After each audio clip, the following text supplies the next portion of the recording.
Hello everybody and welcome to the entertainment headquarters and welcome to another review. And this review is one that I've very much been looking forward to for quite some time. As soon as I heard this particular director, Guillermo del Toro, was finally coming forward in putting together his, ideal dream project, which of course is Frankenstein. I got very excited because I am a fan of a lot of his films, his cinematography, his filmography. He's created some really beautiful, gothic, dark, toned movies, but have great characters. The set designs, the practical effects, just his way and shape and form of how he does his films is something that's always fascinated me. And like I say, the fact that he's finally coming together to bring us Frankenstein and it's available now on Netflix. I wish I had the opportunity to see this in theatres, but I didn't really have time to go to theatres to see this. And there was only one or two screenings anyway, for whatever reason, limited release. So I've had to wait till it's finally hit streaming. And you know what? It was quite an interesting watch. That's what I will say. So let's get cracking and let's get into Guillermo del Toro's version of Frankenstein. So here we go. So, Frankenstein is a 2025 American Gothic drama film produced, written and directed by Guillermo del Toro, based on Mary Shelley's 1818 novel Frankenstein, or The Modern Prometheus. The film stars Oscar Isaac as Victor Frankenstein, Jacob Elordi as the creature, and Mia Goth as Elizabeth, with Felix Kammerer, David Bradley, Lars Mikkelsen, Christian Convery, Charles Dant, and Christopher Waltz in supporting roles.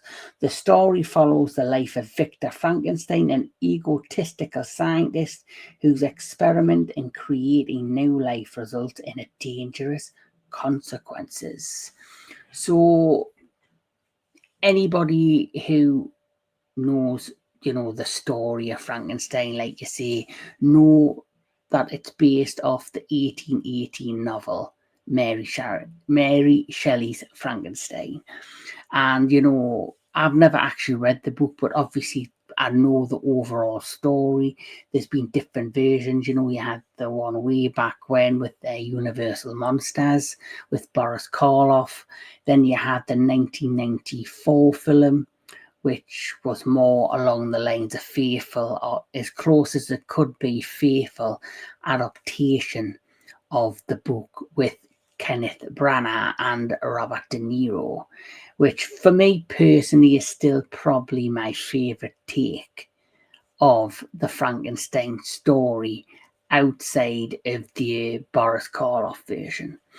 Now, since we brought that up, when it comes to this version, we have to understand this is Guillermo del Toro's, version, his version of this story.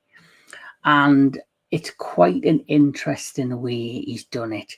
The film basically starts off, there's three chapters of this story. There is the prologue, then there is Victor Frankenstein's story, and then there is the creature's story. So, the prologue, Victor Frankenstein's tale, and then the creature's tale. They're the names of the three particular chapters. And just like the 1994 one, it has very similar tones in terms of like where it's set, the scenery, all of that, where it's set. So basically the prologue starts off in this icy vast land, like, wasteland, the Antarctic, and basically you've got a ship that's stranded, that's, locked in the ice, and they hear noises and sounds, and then they come across like Victor Frankenstein, who's just been left. He's got like his dog sleigh, and it's, there's, it's just wrecked. There's just wreckage everywhere, and you can hear noises and a shadow in the distance, and suddenly it's aware that there's something watching them from the ice, which turns out to be the creature.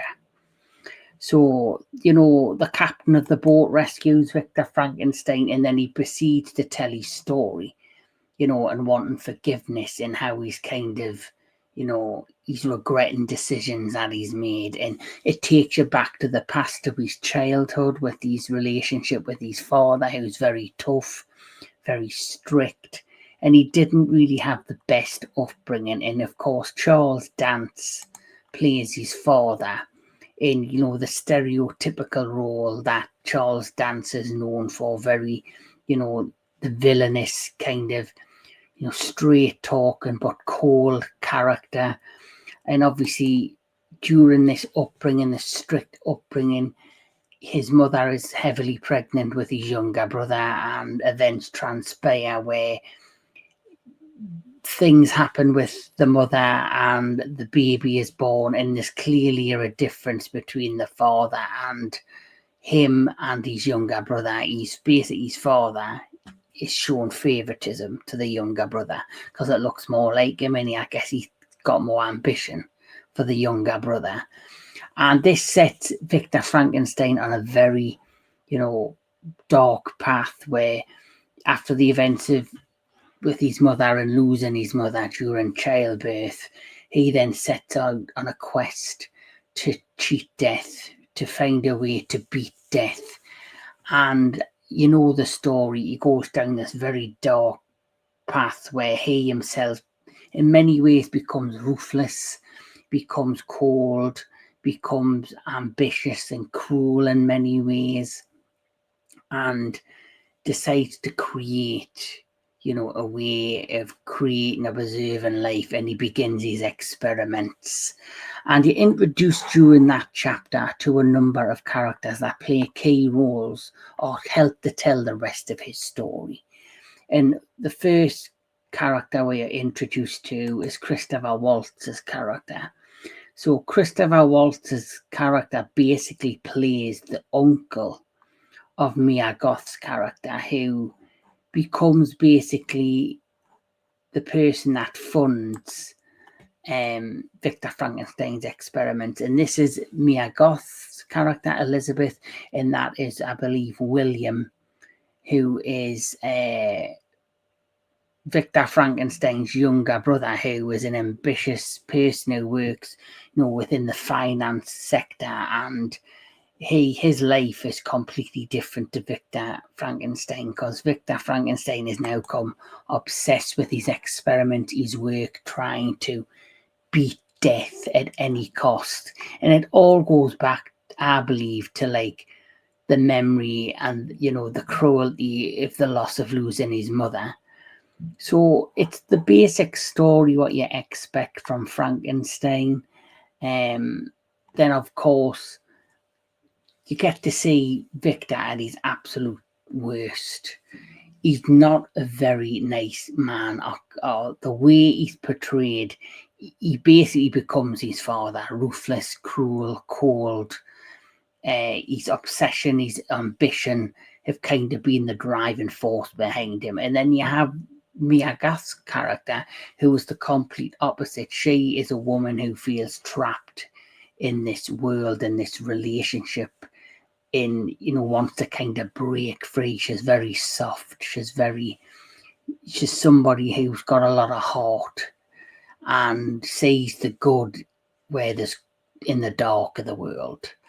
And that's something I really enjoyed, that, the yin and the yang between them two characters. Christopher Waltz's character and the character of William don't really do a great deal other than be supporting background characters. Once the experiment takes place and we are introduced to the creature, which, to be honest, the creature really surprised me. I didn't know what to expect when going into this. Knowing Guillermo del Toro, I knew he would be creative in his design and his process and his overall look. He's somebody that constantly creates characters or creatures with sympathetic looks and feels to them. He tries to, bring something within the confines of his, his creations to create a certain feeling towards them, to create a feeling mood towards them. And I feel as if he does that with this particular character as well. And this is the initial look at, of course, the creature. And it's not like what we've seen before. It's very minimalistic, the creature. So for me, when you look at that, it looks like the creator from Prometheus, the alien species from Prometheus, from the Alien franchise. That's how I felt when I first saw the initial look at the creature, the Frankenstein's monster, because I think what Guillermo del Toro's trying to do is, yes, he wants you to look at this and see you're seeing a creature, a created being, through the work of Dr. Frankenstein. But he also wants to show the emotion and the sympathetic side to him. So he's done it in a very simplistic way, where you've got the scarring and you can see the scars on his shoulders, across his chest, and around part of his face, but you can still make out the human in the human, side of this character. And for me, it worked really well. It's the first time, when you think of Robert De Niro's Frankenstein or Boris Karloff's Frankenstein, like Frankenstein monster, you basically can tell they're a creature. You can tell they're like this hideous thing that's been created against their own will. And, it's no, fault of their own. Where this version, he's been created, but he knows he's like this lonesome, creature who, was created against his will and is just there. And he's trying to, find his place in the world. He's like walking around, and he meets the old man who was blind, who teaches him to read, and he helps him with his speech through the second half of the movie. And it's done in such, an organic, real feel way that it works. And you generally look at this version of the creature as a fully formed character, which is why the last chapter of the movie is called The Creature's Tale. And for me, it works well. The overall story of Frankenstein, if you've seen this film or story 1,000 times. But there is some slight differences, like the character of Mia Goth, Elizabeth, her ending is very different to what we've seen in previous incarnations of this story. Victor Frankenstein, there's times where he's a character that tries to redeem the wrongs he's done throughout the course of previous movies, but I felt like this version of Victor Frankenstein had no redeeming qualities. I generally felt he was just a horrible character who he was a person who was created out of his environment, which was this cold upbringing, and he's turned into the thing that he resented. And now he is this thing that his father was. And the creature is how he was as a child. And now the creature basically becomes what he should have done when he became older, a kinder, gentler individual that used, the dark times of his past to create a better healthier, happier future, and he didn't. He focused on the negatives in the past. And the creature is the symbolism of that, the different roads you go through when you've had a traumatic past or upbringing. And it's really well done. Del Toro has done a brilliant job at emphasizing that with this story. As for Del Toro, like I say, this is his Frankenstein. There are differences to the book. One thing you cannot take away is that, just looking at this imagery, the set designs, the practical effects were just well placed, and it's what Del Toro's used to. This definitely feels in many ways like a fully fledged Del Toro production, but it also, if I have to bring up negatives, as much as it does feel and look like a Del Toro movie, it also feels like the element that it's like a medium budget Netflix production as well. They're forwarding the money for this. It's their production, and the first half of this movie, it felt very CGI, very green screen-ish. It felt like things that were made purposely for streaming or television. It's when you get to the second half of the movie where it feels like a more cinematic movie. Like the sets get bigger, the scenery gets bigger, the cinematography gets more down the Del Toro style. But the first part of this movie, the element of the Del Toro style, but it feels like a cheaper version of what we're used to him doing. Everyone's like, you have to see this in theatres, but I've seen this on streaming, and I'll be completely honest, even though it is a Del Toro produced film, I feel as if it does still feel like a streaming movie. I think even though it's money well spent, even though I like this overall story, I like the cinematography, I like what Del Toro did and the road he went down, it doesn't feel on the scale of his previous movies. It's quite scaled back. And maybe that's the thing what he chose to do, is to, give it a simpler feel and look compared to his more bigger, out there movies like Pan's Labyrinth and even things like Hellboy. So for me, it is a Del Toro movie, but it's a mixed bag in terms of production. I feel like half of it is his work and half of it is like the work of Netflix. So it's like a hybrid of both things. And some of it I enjoyed, and some of it I thought you could tell it was Netflix. And then I could see other bits and saying that feels and looks like Del Toro. So they probably mean negatives. As I say, this is a film that the cast, let's talk about the cast. I thought each and every cast member did amazing in this. Who surprised me the most was, I think, of course,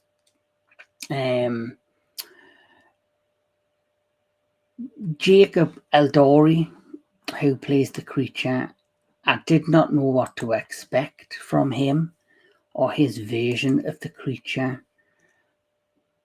And he really, really delivered quite an interesting look and take of the creature. I really sympathise with him. I really saw this version as a full-fledged character who was just trying to, find peace and find where he belonged in the world. And it's not done in a, violent or a nasty way. It's done quite in, a similistic way. Then you have, of course, Oscar Isaac as Dr. Victor Frankenstein. He is probably, he's a great actor, and he did a fantastic job as his version of Victor Frankenstein. He's very much, I feel like, the villain of the story. this time round. I didn't have much sympathy for this version of the character. He gets what he deserves basically in the end, but the only sympathetic part is it's because of his upbringing he became who he did. But it's, there's a road in front of you. Do you go down the dark road or a lighter road? And he chose to go down the darker road and allow his obsession. And, he's drive to try and cheat death and to, conquer everything, to take control of everything. Mia Goth really surprised me. I thought she was an amazing choice for this character of Elizabeth. I thought she did brilliantly in the role of Elizabeth. As for the rest of the cast, they're very much just cameos or just filler characters who just help tell little parts of the story. Guillermo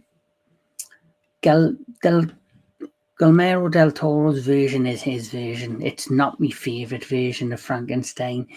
It's an interesting version. It's a version that I do think, the production, money well spent. His version, really good, but it's not my favourite. I will have to say that. I still think the Kenneth Branagh and Robert De Niro version is my favourite version of Frankenstein. There's just things about this one, as much as it's got great production value, great cinematography, great performances. It's a hybrid of Netflix and Del Toro, and you can tell. And I do feel, as much as it's getting lots of praise for its cinematography and its style and its artistically, it still also feels like this was made for Netflix and it is built for streaming.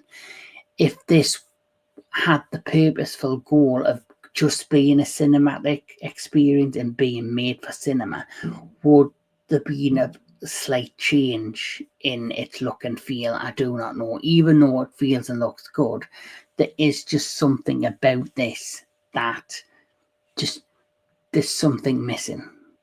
There's something missing for me, and I don't know what it is. There's just something about the look and the feel of this that, I know it's Guillermo del Toro, it's well put together, well crafted, well acted, but there's just something missing for me personally, and it's not my favourite Guillermo del Toro movie. It's going to be on a lot of people's lists in the future, but I just feel there are better versions of Frankenstein out there. I love the classic Boris Karloff one. Like I say, I like the Kenneth Branagh and Robert De Niro one from 1994, but it's still worth a watch. I still think it's a good movie. The horror in this, it's very, there's not much horror in this because it's more about telling the story, them characters. The beginning, the prologue scenes with the horror, where the creature shows up and he's trying to get on the boat and he's trying to fight the crewmen and there's a lot of deaths. That's really well put together, and that really set a tone, but then it takes a different tone. The only other real deaths or horror that really, make an impact is a scene with wolves. There's a scene with wolves, so it's animal, the creature and the animals, taking on each other. That bit was quite an interesting take. And then, of course, seeing Victor Frankenstein's lab and all the body parts and him experimenting, the stereotypical mad scientist Frankenstein stuff that you expect, which can be a bit uncomfortable or gory or yucky. But Del Toro did it in his way, his style, and it works. But like I say, there's just something missing about it, even though it's said a lot of positive. It's not my favourite Del Toro film. So if I'm going to rate it, I'm going to have to rate this. I'm going to give it a 6 out of 10, which a lot of people might be surprised at, but great production value, money well spent, great cast, visuals, what you expect from Del Toro. It's his version of Frankenstein. It's a more simplistic people-friendly version, I would say, of Frankenstein. There's not much horror, there's not much violence, but when the violence hits, it's there and it works in its own way. But I think there's better versions of Frankenstein out there. But this will probably get a lot of high praise for many years to come. And I feel as if, this would have been a movie that's built for Oscar season. It's got the production value, it's got the cinematography, it's got the all of the amazing costuming, the millions of pounds that's been put into it. It's money well spent, but like I say, there's just something missing for me. It's not my favourite Del Toro film, but it is a Del Toro film that is worth a watch. So that's all I can really say on Frankenstein 2025. Netflix did a good job. I think it should have got a wider release on theatres instead of a limited release. And maybe if I'd seen this on the big screen, I would have different opinions. But I can only go off what I've seen. But that's me being real and honest with you. But yes, tell me down below what you thought of 2025's Guillermo del Toro's Frankenstein. Did you like it? Do you think it's overhyped? Was it not your cup of tea? Did it not meet your expectation? Was it the best version of Frankenstein you have ever seen? Let me know in the comments below. But as always, keep on enjoying your movies, keep on enjoying all things entertainment, and I'll catch us all at the next one.